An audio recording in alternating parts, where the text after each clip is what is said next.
Viewers, food and fun টাইমের আরেকটা নতুন এপিসোডে আপনাদের সবাইকে স্বাগতম।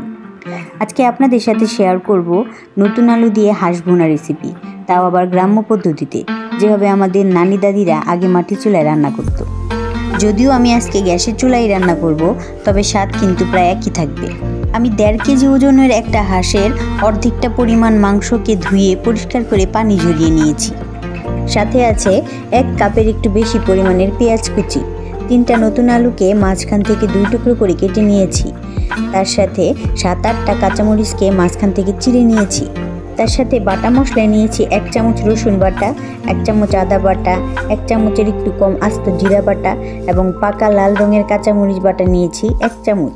এটা শুধু রঙের জন্য, কাঁচামরিচগুলো এত বেশি ঝাল ছিল না। এবং আস্ত গরম মশলা নিয়েছি কয়েক টুকরা দারচিনি, কয়েকটা এলাচি, কিছু গোলমরিচ ও কিছু লবঙ্গ। অনেকে হাঁসের মাংসকে প্রপারলি সিদ্ধ করার জন্য জায়ফল ইউজ করে, আমিও করি, তবে সেটা বড় হাঁসের জন্য। ছোট হাঁস একটু সুন্দর করে কষালে এমনিতেই নরম হয়ে যায়।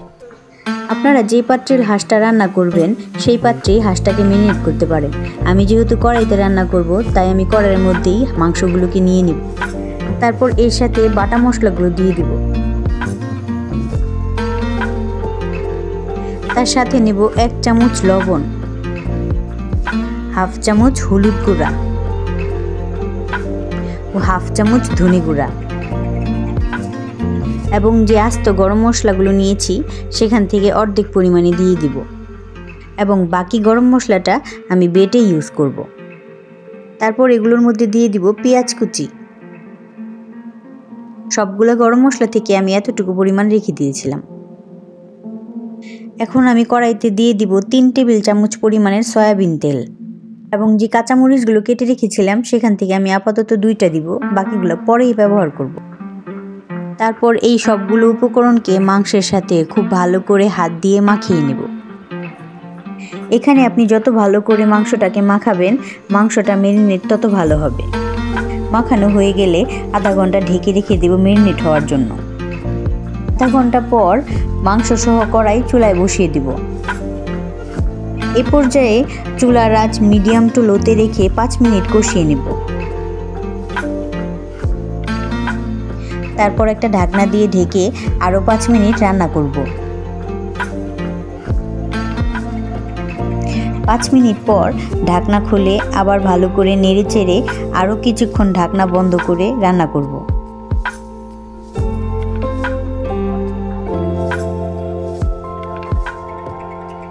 এভাবে অল্প আঁচে ঢেকে ঢেকে প্রায় 20-25 মিনিট কষিয়ে নেব। হাঁসের মাংস, খাসির মাংস, এগুলো আপনি যতটা সময় নিয়ে আস্তে আস্তে কষাবেন, মাংস তত সফট হবে। তাই একটু ধৈর্য সহকারে কষাতে হবে। এবার যে আস্ত গরম মশলাগুলো রেখে দিয়েছিলাম সেগুলোকে পাটায় বেটে একটা মসৃণ পেস্ট বানিয়ে নিব।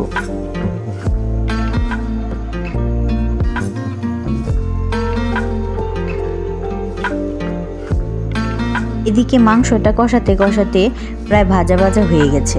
এখন আমি 2 কাপ পরিমাণের ফুটন্ত গরম পানি এতে দিয়ে দিব। যে কোনো মাংস কষানোর পর আপনারা চেষ্টা করবেন গরম পানি দেওয়ার জন্য। কষানো মাংসের মধ্যে ঠান্ডা পানি দিলে মাংসটা হার্ড হয়ে যায়, তাই অবশ্যই।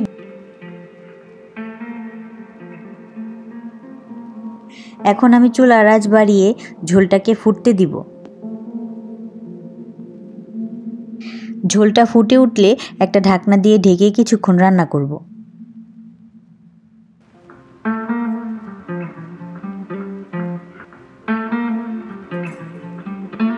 কিছুক্ষণ পর ঢাকনা খুলে একটু নেড়ে চেড়ে কেটে রাখা নতুন আলুগুলো দিয়ে দিব। নতুন আলু যেহেতু সিদ্ধ হতে বেশি সময় লাগে না, তাই আমি শেষের দিকে দিয়েছি। আপনারা যদি পুরান আলু ব্যবহার করেন তাহলে গরম পানি দেওয়ার পরপরই আলুগুলো দিয়ে দিবেন। আলু দিয়ে ঢাকনা বন্ধ করে 15 মিনিট রান্না করেছি। এবার ঢাকনা খুলে বাকি যে কাঁচামরিচগুলো ছিল সেগুলো দিয়ে দিব। কাঁচামরিচের ফ্লেভারটা তরকারিতে অ্যাবজর্ব করার জন্য ঢাকনা বন্ধ করে 2 মিনিট রেখে দিয়েছিলাম। 2 মিনিট পর ঢাকনা খুলে বাটা গরম মশলাটা দিয়ে দিব। আমি এই হাঁস ভুনাতে জায়ফল বা কাঁচা পেঁপে কিছুই ব্যবহার করিনি, কিন্তু তারপরও মাংসটা খুব সুন্দর সফট হয়েছিল। গরম মশলার পেস্টটাকে ভালোভাবে মিশিয়ে আমি একটু টেস্ট করেছিলাম। আমার কাছে লবণ কম লেগেছে, তাই আমি আর একটু লবণ দিয়ে দিয়েছি। ঝাল লবণটা আপনারা আপনাদের টেস্ট অনুযায়ী দিবেন। তারপর লবণটা ভালোভাবে মিশিয়ে নামিয়ে নেব। শীতে হাঁসের চামড়ার নিচে এক ধরনের তেল জমে, রান্নার পর ওই তেলটা তরকারিতে মিশে যায় আর মাংসটাও অনেক টেস্ট হয়। তাই শীতকালেই হাঁসের মাংস সবচেয়ে বেশি মজা লাগে। আপনারাও এভাবে হাঁসের মাংস রান্না করে খাবেন এবং ভালো লাগলে অবশ্যই আমাকে কমেন্ট করে জানাবেন।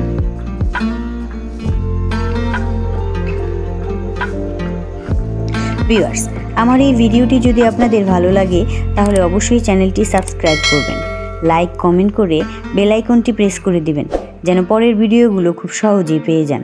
আর যারা ফেসবুক থেকে দেখছেন তারা অবশ্যই আমার পেজটি ফলো দিয়ে রাখবেন। ভালো থাকবেন, ধন্যবাদ।